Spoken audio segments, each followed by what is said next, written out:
और जुग पानी। तो देवर्षि नारद गदगद हो गए, अरे इसकी दूसरी सीढ़ी भी बड़ी मजबूत है। ओहो, अच्छा बेटा एक बात बताओ, तुम दिन में कितनी बार भोजन करते रहे हो अपने यहां? तो बोल गया बाबा कभी 2 बार कभी 3 बार। कौन खिलाता रहा?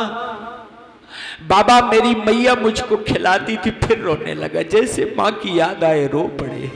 देवर्षि नारद ने गोद में उठा लिया। अच्छा बेटा एक बात बताओ, यहां तो ना कोई तुम्हें खिलाने वाला मिलेगा न गोद में बिठाने वाला, तो रो तो रहा है लेकिन बोल पड़ा है बाबा झूठ मत बोलना। मेरी मैया ने मुझसे कहा था कि ध्रुव एक बात निश्चित नहीं सुनिश्चित रूप से अपने अंदर में उतार ले। मैंने पूछा मैया कौन सी बात? तो मेरी मैया ने बताया कि देख बेटा, और जब दांत नहीं और तब दूध दियो।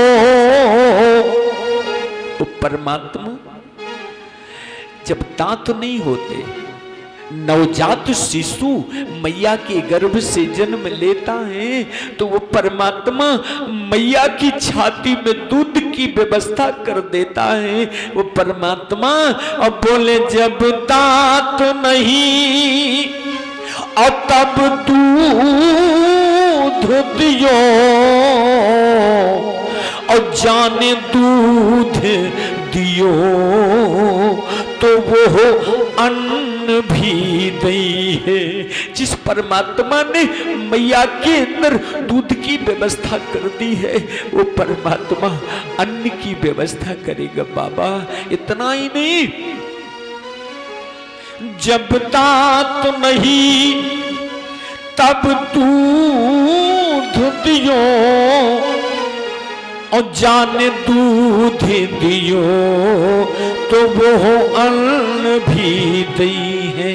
इतना ही नहीं, और जल में थल में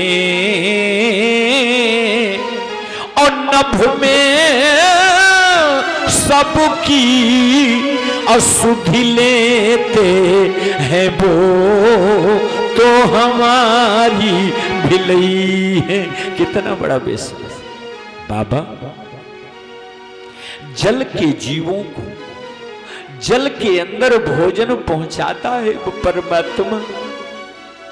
मिट्टी के अंदर वो परमात्मा जो जीव दबे पड़े हैं उनको भी भोजन की व्यवस्था करता है। बाबा आकाश में जो जीव उड़ रहे हैं उनकी भी व्यवस्था करता है वो परमात्मा।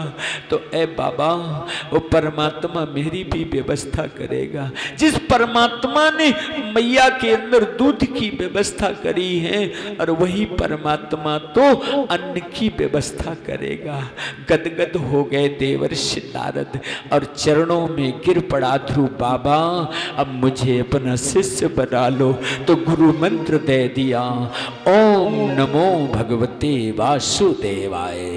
ए ध्रुव जाओ निरंतर इस मंत्र का जप करो, ओम नमो भगवते वासुदेवाय, ओम नमो भगवते वासुदेवाय।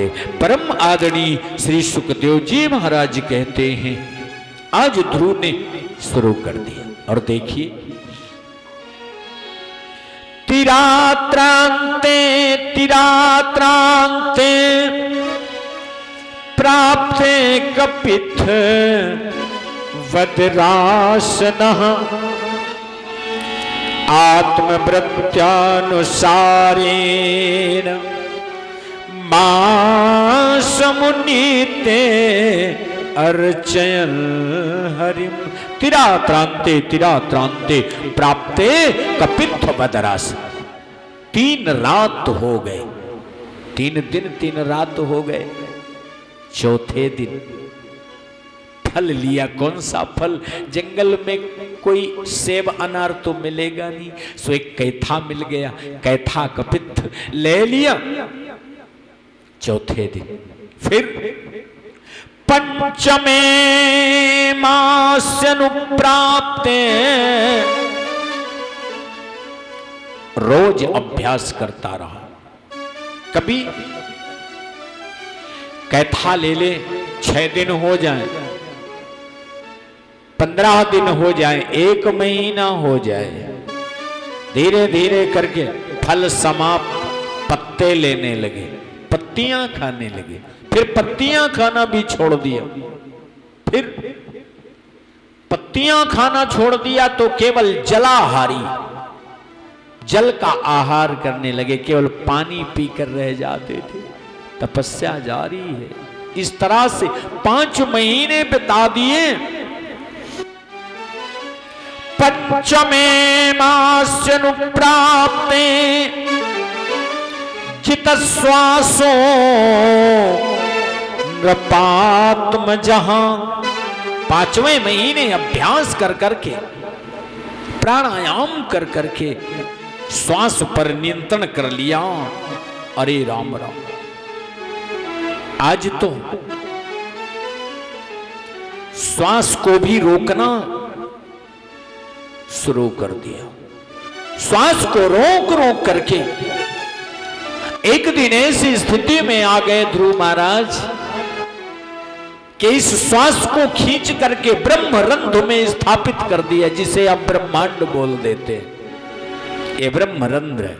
ब्रह्मरंध्र में स्थापित कर दिया, श्वास को खींच करके यहां स्थापित कर दिया। बस शांत। अब तो तीनों लोकों में छटपटाहट होने लगी, बड़ी घबराहट होने लगी। देवता भागे भागे भगवान के पास पहुंचे। अरे भगवान, अरे प्रभु, नैवं पितामो भगवन प्राण रोधो,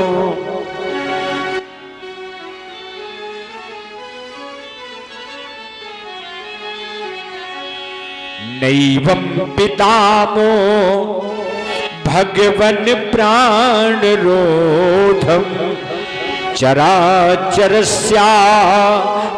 सत्वधाम्ना।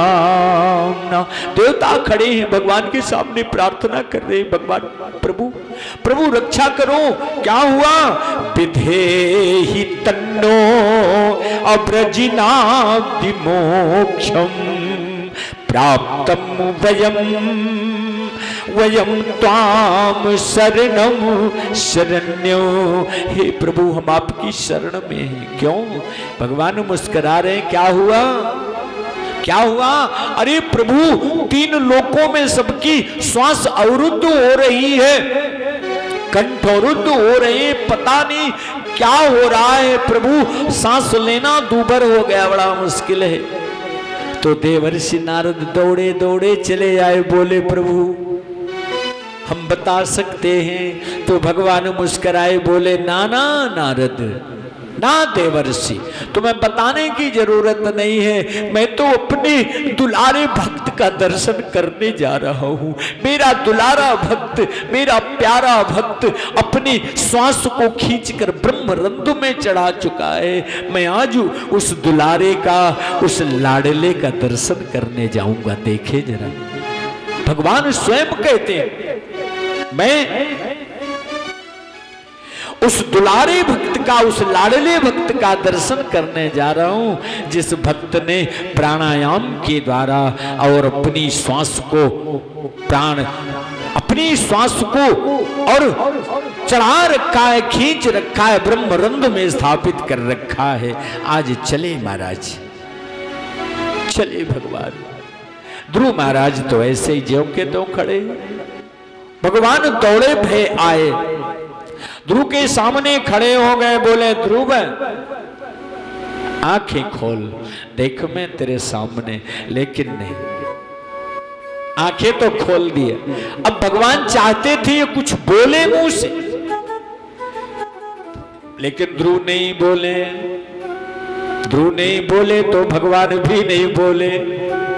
थोड़ी देर देखते रहे तो भगवान हंसने लगे। नारायण श्री हरि ध्रुव को देख देख कर हंसने लगे, तो नारायण श्री हरि को देखकर ध्रुव भी हंसने लगे। तो जब ध्रुव हंसने लगे तो आकाश से देवता इस दृश्य को देख रहे हैं तो देवता भी हंसने लगे और देवताओं की हंसी देखकर राजा परीक्षित भी हंसने लगे। देखिए जरा बड़ा सुंदर भाव है।